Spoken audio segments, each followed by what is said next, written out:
Morning, guys. Thanks for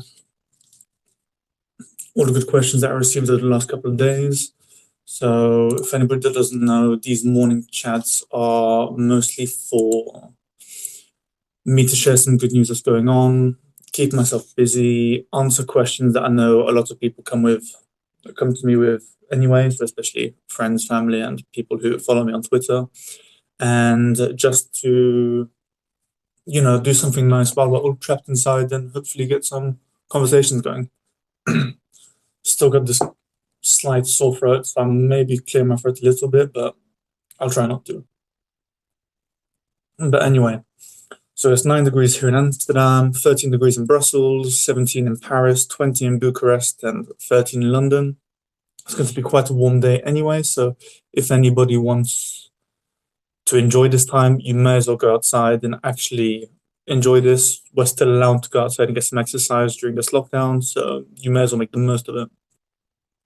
But to begin with some good news, it's looking like a lot of countries are either reaching the peak of this infection or passing the peak. So Spain and Italy are on the way down now when it comes to infections and deaths, so that's very good news. Germany and France are about to hit the peak, so it's going to be a little touch and go for a little while, but it's going to get better and things are going to work out. And the USA and the UK are going to be hitting that peak at some point, though nobody can really tell when. Right now, it's not looking too good, but we can always have some, positive views of what's happening. I mean, one positive is that Boris Johnson is now not in the intensive care units anymore, so there's a little less chance of panic in the public and people having a poor reaction to what's been going on. Hi, Common Man. And there is also some really good news from the EU, where a lot of people were starting to say that the EU wasn't able to actually react to this, wasn't able to actually do what it needed to do, and wasn't able to actually take part in what was happening. And basically, in its fastest reaction in its history, the EU finance ministers managed to agree on a 500 billion euro emergency fund that's going to immediately go out and help all the member states deal with this crisis, deal with all the essential issues that need to be dealt with, and effectively do what the EU failed to do fast enough during the Euro crisis in helping countries like Spain, Portugal, Italy, Ireland, and Greece, where it took quite a long time to actually get to the point of being able to have an effect and help people. However, there's now the proposal of the stimulus package that's going to be coming further down the line. And that's going to be, if the French proposals are what's taken up, that's going to be another 500 billion euro that's going to go to be helping people and businesses to come out of this well and do this in a good way. However, the issue with the euro/corona bonds is still not being dealt with. The Netherlands has straight up said that it's going to refuse to do it in any circumstances, and that is just not going to it's not going to move from this position. So the European Union is going to have to work with the tools that it has. It's going to need to actually work with the issues that are going to pop up with existing mechanisms like the ECB and any emergency funding that is possible through those institutions.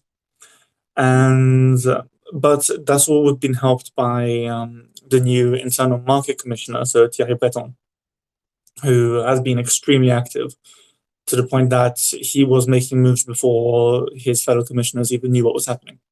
And early on, he was contacting CEOs, government ministers, MEPs, and journalists to coordinate the European response, the production of medical supplies, keeping the public informed, and making sure that the telecom networks weren't going down, weren't getting hit as hard as they could have been. And so far, it's worked. It's succeeded. He's been extremely active to the point that he's now drawing comparisons to Günther Oettinger, who was also very famous for just going completely off script and just doing whatever he felt was best at the same time, to the point that it sometimes caused a lot of friction with the people around him. Now, so for this, I've got a couple of questions that I want to cover that a few people asked me on Twitter, on Instagram, and in private messages. if you guys have any questions, feel free to throw them up in the chat. I'll try to respond to them as and when they come up, if I'm between questions or after I've covered these. So please, really, guys, just go ahead. Anything you have a question about, it doesn't just have to be politics. I'm happy to give you guys any answers that I can with my knowledge and expertise. But to start with, someone asked me what I think about the protectionist response to COVID-19 and the lack of international cooperation. So I'm I'm of the opinion that we've been having a lot more international cooperation than a lot of people understand and or can at least see from the first part, because we've got an issue with, first of all, you've got the American President Trump is making up stories left, right, and center and muddling facts. And we also have a problem where people on the far left and the far right are having a lot of trouble actually sticking to the truth and tend to be pushing forward their perceptions of what's happening rather than what's actually happening. So one of the example of this is Trump blaming the crisis on the WHO not being ready, which is not necessarily it's simply not the WHO's fault. Nobody was actually quite ready for what just happened and what's going on now because nobody foresaw this. I mean, a lot of people keep pointing out, yes, scientists have been saying this for years and years and years. Now that we're going to have a crisis, we're going to have a pandemic. It's only a matter of time. But the problem is that when you hear this too much, you tend to just assume that it's nonsense, and that's what people did. And we are now paying the price, but we are having a very strong reaction to this. I mean, for example, on a European level, there has been enormous support for fellow member states, including Italy, who was the hardest hit, to help them deal with the crisis. I mean, you had millions, and I mean millions of masks and medical supplies. I think Austria recently sent 4,000 liters of disinfectant liquids to Italy to help them deal with the crisis. And Austria is one of the countries that weathered this better than most, to the point that now they're starting to de-escalate their lockdown measures, starting to open up smaller businesses and cafes and allowing people to go back in public and resume their lives. On a further international level, you've got the Chinese state has also been showing a lot of support for European states. There is the question about whether this support has been working due to the fact that a lot of these medical supplies were defective, but we also need to take into consideration that a lot of these were hastily made in order to try and overcome the current crisis and to sort of fill the demand, because of the fact that a lot of countries didn't have the supplies at all. So there have been some failures, but overall the support has been there, even if there has been the blame game being played by the Chinese state to have tried to shift the blame away and effectively, pardon my French, but pissed away any goodwill they may have had by blaming this on Italy or the European Union as a whole. Of course, we will have to wait and see what's happening now, but so far international cooperation is looking good. That's how far I'll go.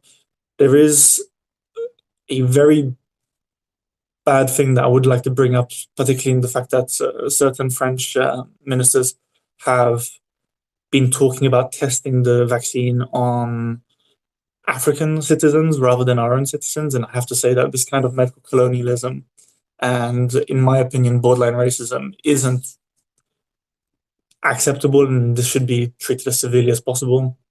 And it's not really in the spirit of global cooperation either. And I'd say that other points, such as I think Ian Bremmer recently started talking about how it feels bad to see the West receiving aid from China, which is the completely wrong mentality to take to this. And again, that's sort of a hegemonic point of view to take and to view all of these issues, because there's nothing wrong with the European Union or the US receiving aid from other larger states. That's simply not the case. What it means is that the Western programs to build up other countries and build up their abilities and capabilities has worked, that these countries are able to now help other countries rather than being dependent on foreign aid. And that means that a lot of these countries are now in a better place, which is a success story. It's not a negative. Now, the second question I was asked is Scottish independence likely? So this is entirely dependent on a number of factors that isn't necessarily in the power of the Scottish government or the Scottish people. So, first of all, it depends entirely on whether Westminster wants to give Scotland its referendum, which is not at all likely in my point of view right now, because I believe that the closer to Brexit that a Scottish independence referendum is going to happen, the more likely the chances of an outvote taking place are. And Westminster is going to know this. Boris Johnson is going to know this. The Scottish Secretary is going to know this. They are not going to go for this. It's just simply not going to happen. We may all have our personal preferences for Scottish independence. We may all have our preferences for seeing an independent Scotland in the European Union, so that we can go back up to 28 member states once Brexit's done. However, I don't think that it's likely at all. However, the question also is, what would happen if there was a yes vote? So the European Union and the Parliament specifically has been making a lot of noise about leaving the light on for Scotland to rejoin the EU following Brexit, to allow Scotland to rejoin with little effort, to that Scotland would get an easier ride of the whole situation. And this may be true. This may just be political maneuvering from politicians on the European level. However, there is something to be said about that, where if we look at the fact that Scotland was a European member state within the United Kingdom, it meets most of the criteria to be a European member state as an independent state. So in terms of levels of democracy, transparency, governance, it would meet all of the criteria, and specifically with the foreign affairs criteria, it would also meet those. The big question is mostly, how is the economic question handled? So we have to look at how the European Union would want to play this. So would they want to give Scotland an easier ride of things because it was a former member state as part of the United Kingdom? I'm not entirely sure, because this could go very, very badly with future accession states and the accession process for other countries that are underway and on the way now. We also need to ask ourselves, if that was not the case, would Scotland be willing to do the work it would want to do in order to become a member state, and would it be capable? Because we don't know what would happen with the oil reserves. We don't know what would happen with not banking regulations, but the banking in Scotland. We don't know how their economy would look after they left the United Kingdom. So there are a lot of questions to ask about that. There's also a number of questions about whether member states would even want to open accession talks with Scotland. I mean, if you look at Spain, they may be very against this. France, less so, but it would depend on the political situation with Corsica and even Brittany, believe it or not. And it's a complicated question. Another question that people asked me were, are people respecting lockdown measures overall? Now, this is a very, very complicated question, because I've been in Amsterdam, and here people have been slightly lax. And the Dutch state went into what's considered an intelligent lockdown, where what they are doing is they've locked down public meeting spots, but they are allowing people to meet in public and basically go on with their lives, as long as it's less than 3 people. Now, just in the tower block I've been in, there have been a few parties since this lockdown went down. And alongside this, there have also been a lot of picnics in parks. So to the point that I'm having to, when I go for my regular runs to get my exercise every once in a while, I'm not able to go into the bigger parks or the lakes nearby my house, because of the fact that people are congregating in very high numbers, and I just don't want to get sick. There's also the issue where people are being creative when it comes to the lockdown here, where rather than taking public transport, they're cycling around everywhere, which they did anyway, but the public transport now is just completely empty. There's nobody on the metro, there's nobody on trains, there's nobody on trams or buses. People are at least limiting their risks. Now, in France, people seem to be respecting the lockdown, and it's being seen in the way that infection rates are starting to slow, and people are starting to deal with this the way they should. The UK less so, because I keep seeing these stories about picnics and on BBC News, all of these issues with people who are going out among about their daily lives. People are still using Tinder, Grinder, all of these dating apps to go on dates regularly, which is not a good idea. I mean, no matter how sure you are that someone else doesn't have coronavirus, you can never be sure. So just don't be dumb.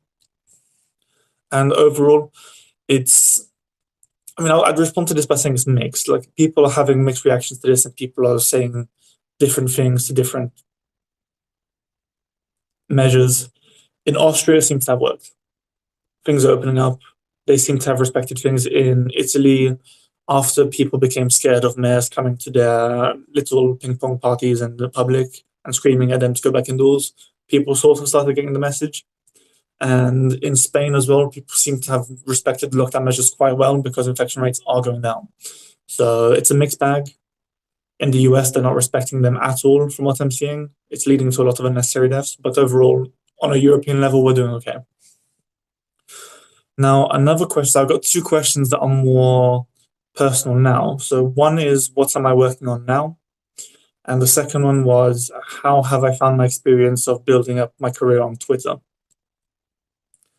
One's a little more interesting than the other. So I'll take the least interesting one now with a shorter reply. So right now mostly looking at, I'm mostly analyzing the way the EU reacted to Brexit throughout the negotiations and the process itself. So for me right now, I am writing my master's thesis and hoping to get this pushed a little further on whether or not the European Union framed the Brexit situation as a security issue and how this led to it reacting to it in the ways it did. That's going to be that's progressing quite well, actually, because I have quite a wide body of data, and obviously I worked on Brexit for multiple years, so it's quite interesting for me, and hopefully it'll be interesting to other people. So when I put it out, people will want to read them. And the social media question is quite an interesting one, because I'm of the view that it's very, very, very important to people who are looking to do public facing jobs, whether that's PR, whether that's managing company, whether that's going into public affairs, whether that's going into politics itself. It's very, very important for people to pick up, especially young people, to pick up the tools and the skills and the experiences that you are going to learn and you're going to pick up through acting in the public sphere, particularly on things like Twitter, Facebook, Instagram. You learn a lot of skills through these, and my experience is that it has been very positive. So I was actually hired by Gina Miller because a friend of hers spotted me on Twitter and said, I like what you're doing. My friend's looking for some work. I can't tell you who, but would you like to meet for coffee?" And as time went on, I realized who it was, where it was going. I ended up applying for this job, was interviewed, and was taken on. And that was mostly because I was able to display my level of expertise on things like Twitter and Facebook and LinkedIn. And as well, my current role as the interim managing director at Vocal Europe, that came about because I spotted Vocal Europe on Twitter and said, "Hey, do you guys need any commentators? Do you need anybody who knows French, British politics, Brexit, international affairs?" And they were like, "Yeah." They invited me to send in a test piece. I did. They liked it. And then as time went on, I just kept, building up my portfolio of work, uh, contributing more, and then sort of rising through the ranks, as you would with any typical job. But there are some downsides to social media, and it's that you have to be very, very, very active to actually make it work. So I'm able to do this because of the fact that I can contribute quite a lot of time just sending out the odd comments on what's happening now on Twitter, for example, and translating that elsewhere. But not everybody can, so it doesn't always work. So for some people, it may be easier to go for, I don't know, LinkedIn, where you can just make one big post and do this kind of thing. But aside from that, that's all the questions that I had today. If you guys like this, then please follow me on here, on Twitter, on YouTube, on Facebook. I'll also be uploading a video of this online soon. If you have any questions, send them to me however you're able to send them to me, honestly. Uh, you can get in contact with me on Twitter. You can get on contact with me on my Facebook page, Julien Hoes. You can get in contact with me on Instagram, just whatever. You can even just comment on my. I think you can comment on Periscope, or you can comment on the YouTube video that this is going to eventually become. And you'll be able to ask me any specific questions that you may have, ask me any specific topics that you'd like me to discuss. And yeah, I hope that you guys have a lovely day. I hope that you guys are coping with the situation well. I'm also happy to give any advice or listen to any venting that you'd like to do. And otherwise, have a great day. See you guys on. I'll do the next episode on Sunday. So I'm trying to do episodes every 2 days. And yeah, just send me any questions you may have and have a lovely day, guys. Take care.